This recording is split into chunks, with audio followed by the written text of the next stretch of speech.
going on, everybody? It's Jason here from the Coast-to-Coast Canna Chat podcast. I know you guys haven't heard from me in a little while. I've been taking a little bit of break, enjoying summer, and really just kind of easing back into life now. So we're back with episode 5.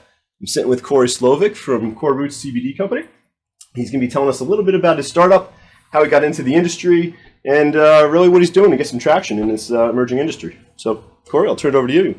Tell us a little bit about yourself. Well, thanks for having us here. Really appreciate it. So Core Roots, we've been around for about 2 years already. We've definitely been picking up a lot of traction over the past several months. My story, it's interesting. I used to be a professional snowboarder. I was the one doing all these crazy flips and tricks and getting hurt, getting sore. I mean, really, in the evening, it was just be agonizing pain I'd be in. Right. And I noticed that my friends, the local riders also, that were doing the same tricks that I was, they just weren't in as much pain as me. Mm-hmm. And after so long, and them throwing a couple of laughs at me, I said, "What the hell's going on?" And they enlightened me to CBD, to THC, and they were actually making these topicals that were based off of cannabis. Right. And it truly did help. It truly did work. And I was using it, but down the road, I'm not a professional snowboarder anymore. I'm now an adult, and I'm sitting. Still get up, right? What? Still get on the board? Oh yeah, but not as often. I mean, whenever I can, though. It's tough running a company and trying to get out and do some fun stuff every now and then. Yeah, you got to do it.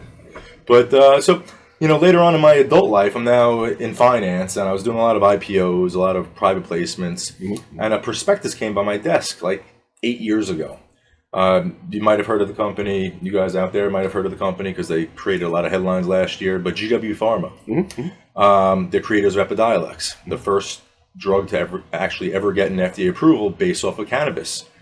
So I was looking at this prospectus years ago, and now there was real research, data backing up everything that I was feeling back then on the slopes. And it all clicked. And I said that there's a lot more here to it. If it could help with epilepsy, it could help with pain. I need to look into this more.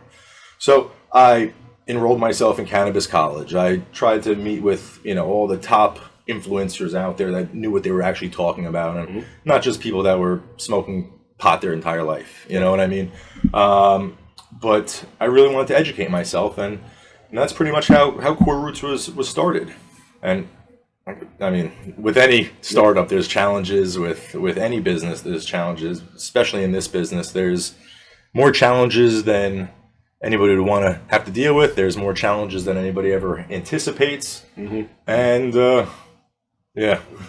lot of challenges. Yeah, you learn as you go through some of it, right? You're forced to. Yeah, you really don't have much of an option. But if you want to get in the game, you got to do it now. You can't wait for federal legalization to happen because by that time it's too late.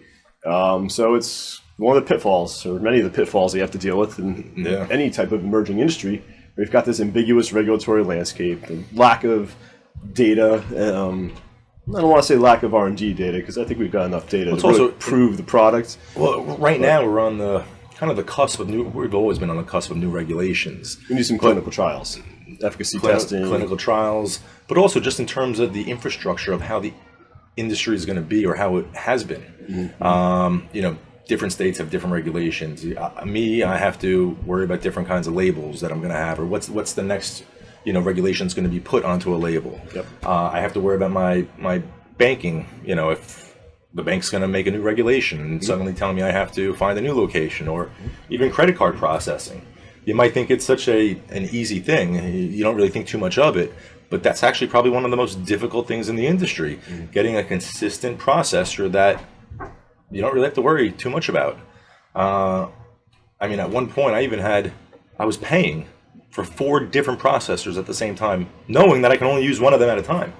Just because I was always waiting for the next shoe to drop, next ball to drop. Sure. And then I would always want to have my backup plan of throwing that other one on the site or doing whatever I need to do. Yeah. But I think that's what it comes down to, just being prepared and trying to think through everything and think of what the next evolution is going to be, the next step is going to be. How often do you encounter issues with payments? Like when you're doing events and you're out there, you spend all day getting set up and driving to an event and... I wouldn't say so much it's and an event more or less, but it's just overall processing. If you run into a problem processing, it's going to be throughout your entire ecosystem. It's going to be on your website. It's going to be on your phone where you take processes. It's going to be on your external system. You're going to have a problem everywhere. So it's I mean, I hate to say it, but every few months there tends to be a little bit of an issue. Some things have happened recently where it seems like it's lightening up a little bit. We got this potential vote for the banking, at the end of the month. But it's just good to see that a lot of the stuff that we've been waiting for is starting to at least get out there and be spoken about. No, it's moving forward. It's not as quickly as others would like for it to, especially in New Jersey. But I'm always saying I'm of the mindset I'd rather see it be stood up properly than rushed into without a doubt into legalization. So especially coming from a quality control background, right? You want to see things done, properly. Without a doubt. Dot your I's, cross your T's. But yeah, I mean the challenges in this industry. I've talked to some people and I've heard nightmares about accounts getting shut down, even just your social. Right, I mean, you spend so much time on social building your brand, and then it just gets wiped out. Right. So back up your Instagram, people. I don't know if you know how to do that, but go find a YouTube video. There's a way to do that, and try to collect everyone's emails. So that you have another avenue. 100%. I just started my CRM. I downloaded HubSpot. I don't know if you use any type of CRM tool. Well, somewhat. I have my marketing team handles a lot of that stuff. I was on a spreadsheet until this, and now I got to take everyone and all those business cards and plug them into this HubSpot CRM tool. MailChimp's great. I gotta hire somebody to do all this for me though. But good. So I mean, you started Core Roots. You said 2 years ago. Roughly about 2 years. A little more. A little more, but roughly. Okay. And are you doing sales in other states or just New Jersey? Oh yeah, no. We sell all throughout the country in any state that we legally can. There are some states that are a little peculiar with that. But we have stores from Tennessee to Arizona to Ohio to Florida to New Jersey, obviously New York. We're pretty all over. We have salespeople in different states as well. We also make it very easy for wholesaling. Through our website, so it makes it a lot easier. Where we could extend our reach a lot easier than many other companies that are trying to go the hands-on approach of actually distributing locally.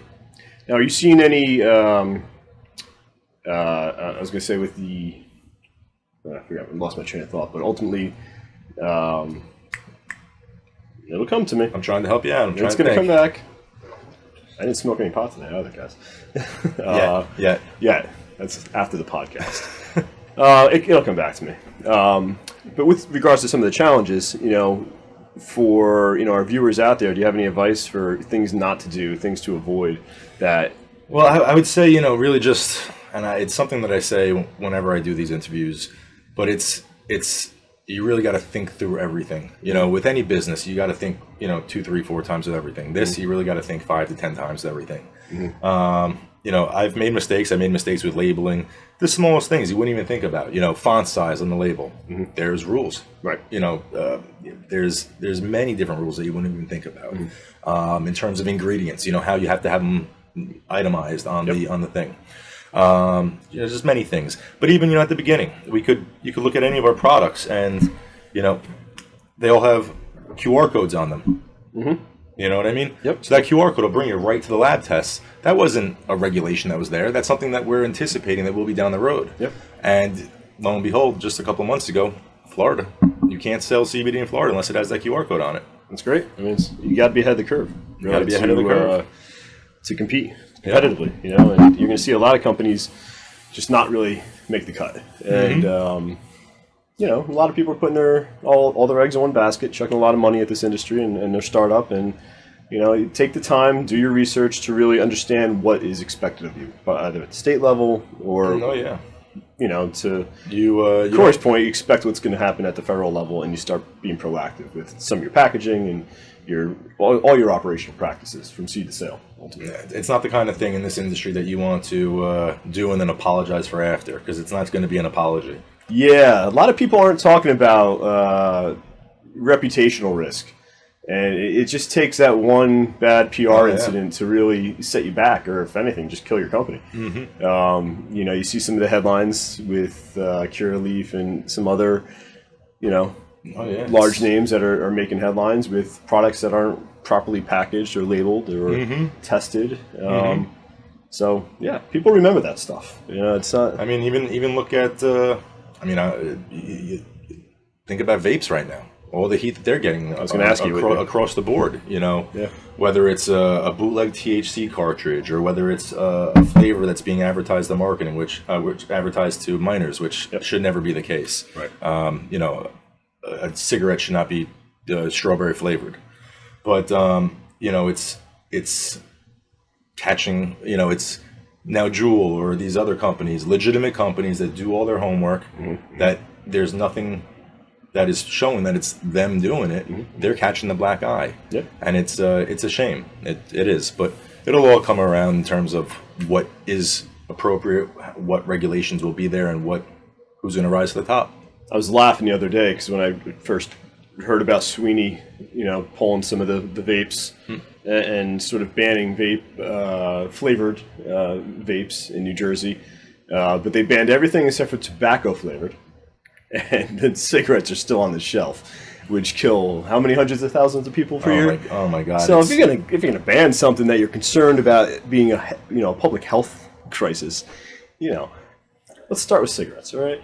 I think it's like right now they're just trying to throw the baby away with the bathwater until they know exactly what's going on, or at least that's what I'm hoping. Which is okay, if you're really not sure of what's happening, or what's causing this. You got to kind of put the kibosh on things for a little bit, but to your point, people are. I think I compared it to like the old days in the '80s where people were like mixing cocaine with various other drugs and stomping on it to the point where you just don't have cocaine left. You have this powder of chemicals or whatever, and sort of. I think the same thing's transpiring in the vape industries because these large vats of oil are being sent, and then you have this post-production. Manufacturing of the vape containers. But to exactly what you were saying before, the industry that we're in, CBD, cannabis, is just as new, legally, in terms of as just like the vaping industry. It's just as new. So there's going to be new regulations there. If you were a startup in the vape industry, you should be trying to be ahead of the curve and thinking of what the new regulations are going to be. Yeah. I mean, it's that simple. Yeah, no, I fully agree. I noticed a sign. I was driving down the turnpike and it said the FDA was hiring. So you can tell they probably have their hands full. Oh yeah. Not with just this, but with everything. And they have taken a hit in the past couple of years, and they really need to ramp up their own internal education on various products and their benefits. And really, they've been dragging their feet for years. And the DEA just kind of got on board not too long ago.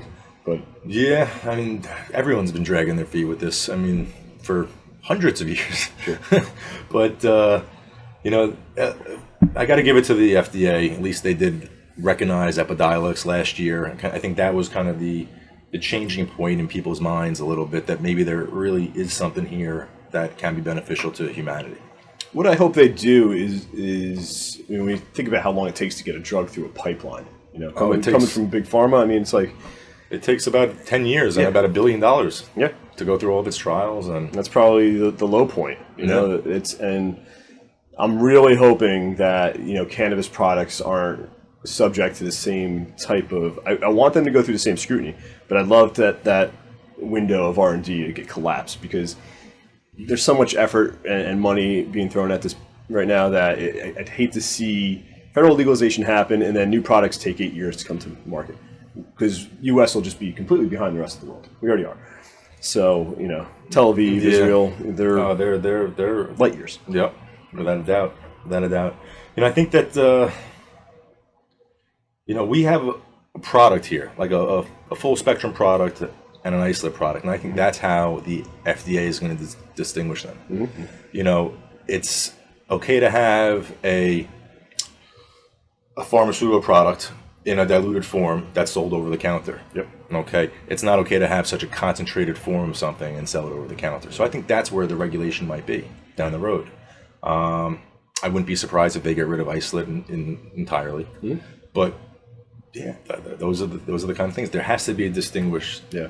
It's got to be different. There's got to be a line in the sand. I was going to ask you about pricing. You know, so we don't have to go into where you get some of your product from, but we could go into that. Everything's grown in Kentucky. Okay. Everything is processed in Connecticut. Mm-hmm. We use CO2 extraction.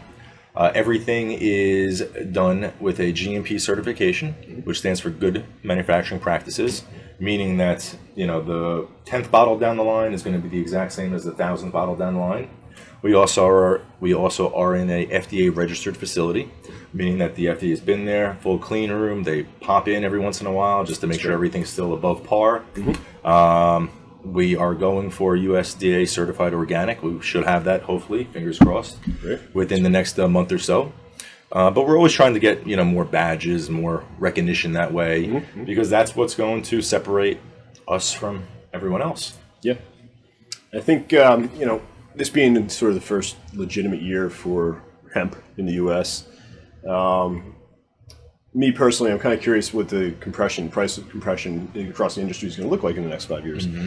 I'm sure everyone's thinking about that, and especially if you own products and you're putting that out there.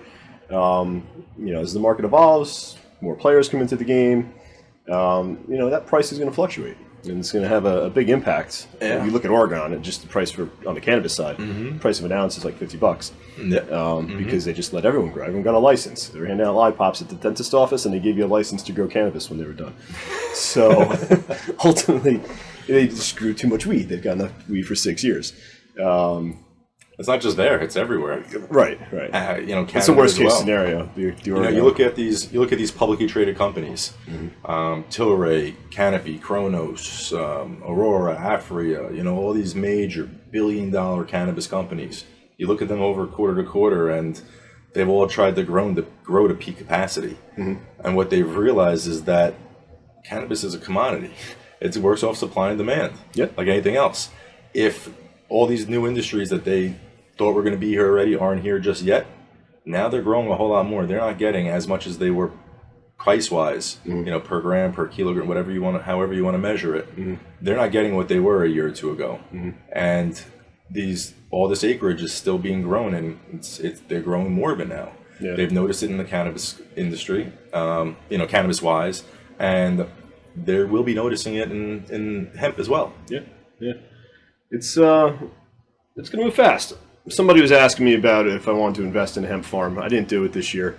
I was going to, and I got cold feet just because I was switching careers, jumping into my mm-hmm. my company, and last thing I wanted to do was throw away all my cash, my startup cash, really betting the farm, pun intended. Pun intended. But next year, it might be a little different story. Well, I think that, in terms of hemp farming, I think there's a lot more possibilities. Mm-hmm. And, you look at all these other industries that are there, not just in terms of, CBD or, recreational, but construction. You got hempcrete. You got any sort of plastic can be made from it. Mm-hmm. Textiles. Mm-hmm. I'm very knowledgeable about the textile space, especially with hemp. Mm-hmm. There's going to be something announced relatively soon. But the bottom line is that hemp fabric has been around a long time, and they're now recognizing ways of how to incorporate it into other types of materials to make it more softer, mm-hmm. Nicer to the touch. But it's clearly a more sustainable product. Oh yeah. I mean, you look at how long it takes to grow a tree, hundreds of years mm-hmm. in some cases. Mm-hmm. You could grow hemp or cannabis in 3 months. Right. It's 1/3 of the amount of water than it takes to grow cotton. Mm-hmm. Less pesticides. Just overall, it's just a much more healthier, more sustainable product in so many different areas. Yeah. So I would say if someone's looking into starting a hemp farm, don't just look at CBD and processing CBD oil. look at, these other the areas. Think outside the box. Like I keep on telling everybody, you got to try to think outside the box and do something a little different than everyone else. The suntan lotion caught me off guard. So I was talking on the last podcast about this, and the plant has all these natural preventative measures to protect itself from the sun. So just naturally, would have somebody made the connection and said, "Oh, CBD is also an anti-inflammatory." And sunburn is. When I first heard that too, I didn't really think. Well, let me take a step back. So, I do a lot of white labeling. I do a lot of private labeling for people. So I naturally have constant emails and phone calls to people coming to me saying, "I want to make this product. I want to make this product." And I've heard some doozies. You know what I mean? And we're very, very ethical. Where we're not just going to make a product that's just going to sell, unless it's going to be beneficial to some degree. Whatever the case is. So I've denied a lot of products, and when I first heard the sunscreen, I just didn't really think too much of it. But then literally 2 seconds later, I'm like, wait a sec, that makes a lot of sense. And you're right, because of the inflammation. I mean, it's people don't realize that if you can help with inflammation, it's the start of helping everything else. Everything else kind of just falls a little more into place. I can't take any anti-inflammatories. I break out in hives if I take like Advil, get all these welts all over my head. It's a great way to get out of work if you ever want to and you're allergic to Advil. Just pop an Advil and go tell your boss something's freaking you out. I don't know what's going on. I got to get out of here. I tried that once. It worked really well. Maybe another time. I'm self-employed now. I can't call it sick. You can't do that then. But but it's really remarkable how there's so many products that it can actually fit into and really help that we haven't even scratched the surface yet. Yeah, absolutely. It's a powerful plant, and I'm excited to see what it's really going to do to disrupt a lot of the other ancillary industries like construction and everything. So there's going to be a lot that comes out of the plant, not just cannabis, not smoking pot, not just CBD. The benefits and the applications are endless. Because it's starting to be recognized right now, kind of overall. Everyone's trying to get a piece of it, not from companies' standpoint, but regulation standpoint. They need to really get going with building the infrastructure of how this is all going to work and how it's going to be regulated. Yeah. I've been approached by a couple universities to start putting together a curriculum in this space, because then it's sustainable. Then it's not just a point in time initiative. You need to really educate on an ongoing basis and make sure people have the skills necessary to drive this industry forward. So I'm pretty excited about that. I don't know if it's going to go anywhere, but we'll see. I've got the curriculum started, and at the end of the day, it's for me personally, I like teaching. I find that to be pretty exciting, and it's rewarding. Exactly. You're giving back, and that's my retirement plan. I'm going to go back up to New Paltz, where I went to school, and retire, and just teach at the academia level. So, but yeah. So I'm excited about the future of this. Yeah. Of the whole space, just like you said, or just like we were just talking about teaching, it's rewarding. It's rewarding for me as well, just hearing that people are benefiting from core roots. People are benefiting from the plant. People are benefiting from just getting more educated. Yeah. And I think that that's really what it comes down to, education. People need to be educated about this wonderful thing that we have here on Earth. Yeah.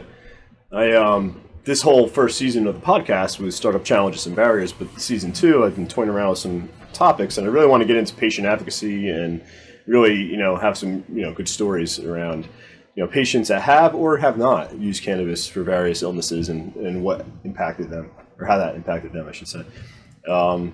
Actually would like to have my mom on, because my mom, she's a 2-time breast cancer survivor, but she never went the cannabis route. And then I know people who did. And it'd be a nice panel discussion to kind of see, the pros and cons. Both ends of the best spectrum. Exactly. Exactly. So just something I've been toying around with, not to go off tangent, but I'll figure that out for next season. Yeah, no, I think it's a great idea. And, it's, one thing that I've noticed from the beginning to the, where we are right now, my company-wise, is the patient, or I shouldn't say patients, but the people that are looking for this, asking questions about it. Originally it was the younger generation. I want something to do with this plant, and give me anything. And this now it's the older generations, your mother's age, my mother's age, baby boomers. Yep, they want the topicals, they want the oils, because this is Woodstock. That people that were at Woodstock, and they are familiar with the plant, but it's gotten away from them for a number of years. Yeah, they had kids. Yeah. Like, I gotta stop smoking pot, I'm having kids. No, you don't. Just don't smoke in front of them. But yeah, no, there's definitely, and that's one of the largest growing aging populations is the baby boomers, and they're all going into retirement homes, and nobody wants to be medicated out the wazoo on pills and everything else, so it's an alternative, and it's a well-received alternative to some of the other prescriptions that are being tossed around like it's nothing. So, as we were saying before, with inflammation, how it, kind of, if you can help that a little bit, then everything else kind of falls into place that much more. It's the same thing with CBD, THC. It fosters you to want to eat, gives you a little bit more of an appetite. And if you're in a nursing home, or if you're, trying to get yourself better, you need to eat. Yep. You need to have that fuel to allow your body to be able to have the energy to fight whatever ailment is bothering you. Yeah. Food is fuel. We were talking about food. I had Green Passion on last time. We were talking about all our guilty pleasures, but we won't go there. I saw Carl 2 nights ago. Oh, yeah? How's he doing? He's doing excellent. Good. Great guy. So do you have any events coming up? Anything well, we just did listeners? We just did an event yesterday in Asbury Park. They had the See Here Now festival down there, right? They did. Yeah. They did. It was quite a big deal. I believe that they sold about 35,000 tickets. Wow. Yeah. It was. It's always a great time over there. We love it down there. Yeah. But so we had an event over there right on Cookman. We were handing out samples to everybody. We got a couple of them coming up in the near future, but we've just been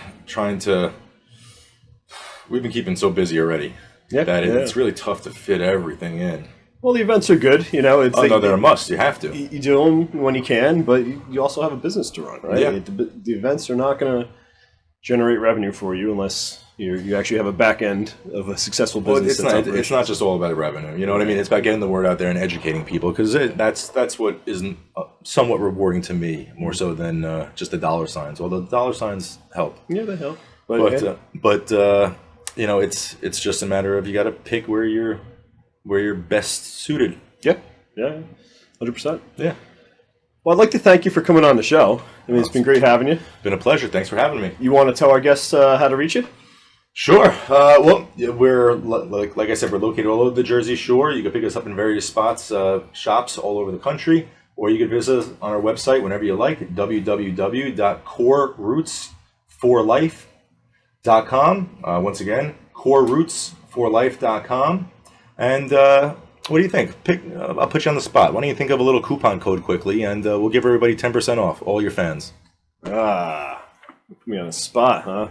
Not good with coupon Let's codes. do Coast-to-Coast. Coast-to-Coast. Coast-to-Coast. Got it. All right? So expect that. Coupon code for 10% off. Check them out. All right, guys. Until next time, this is Jason sitting with Corey from Core Roots. Coast-to-Coast Canna Chat. We're out. Take care. Have a good one.